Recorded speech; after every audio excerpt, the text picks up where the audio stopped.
ఈ మాత్రం సౌందర్యానికి ఇంత దాసుడు అయిపోయావే, ఇంతకన్నా లోకోత్తరమైన సౌందర్యాన్ని చూస్తే ఇంకేమైపోతావో.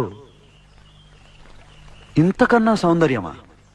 ఉండదు కాక ఉండదు. అరే ఉందనుకో ఏం చేస్తావు అంటున్నాను. అరే అనుకోవడానికి ఆస్కారమే లేదు అంటున్నా. అరే ఒకవేళ ఉంటే ఏం చేస్తావు అంటున్నాను.